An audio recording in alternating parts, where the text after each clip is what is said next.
Se poursuivent les travaux du séminaire de formation sur la gestion environnementale des infrastructures, des zones humides et des activités pétrolières et gazières dans la zone côtière et marine en Mauritanie. Co-organisé par l'ONG Biodiversité, le ministère de l'Environnement, représenté par la Direction du contrôle environnemental, l'Assemblée nationale représentée par ses parlementaires et les leaders de la société civile.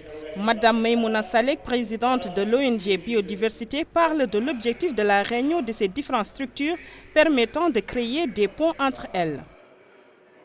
L'objectif, c'est sensibiliser, former aux techniques de plaidoyer et alerter les populations sur les dangers et les défis de l'exploitation pétrolière, gazière et minière, mais aussi la construction des infrastructures. Et c'est pour cela qu'on a été avant-hier, donc avant le démarrage de l'atelier, on a visité le port de Tanit, qui est un modèle, un exemple de ces infrastructures qui ont un risque d'impacter le milieu marin et les écosystèmes marins.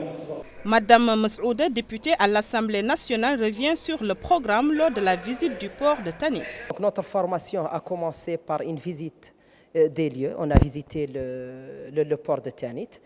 Puis après la visite de Tanit, on a suivi des exposés présentés de la part des experts de l'environnement, du département de l'environnement, mais aussi des experts étrangers sur les risques en matière d'environnement et particulièrement en perspective de l'extraction du gaz, mais aussi des grandes entreprises d'extraction minière telles que TASIAS, Kinross, ExxonMobil, la SNIM, etc.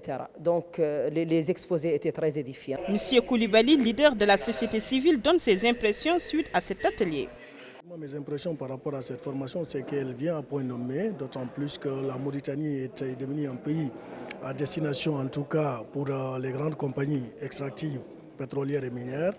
Et faire un atelier comme ça de sensibilisation de la société civile et des élus locaux pour qu'ils puissent en tout cas essayer de prendre en charge des questions de plaidoyer qui reflètent les préoccupations des communautés en termes environnementaux, en termes de développement communautaire, aussi en termes d'impact sur les travailleurs est extrêmement important.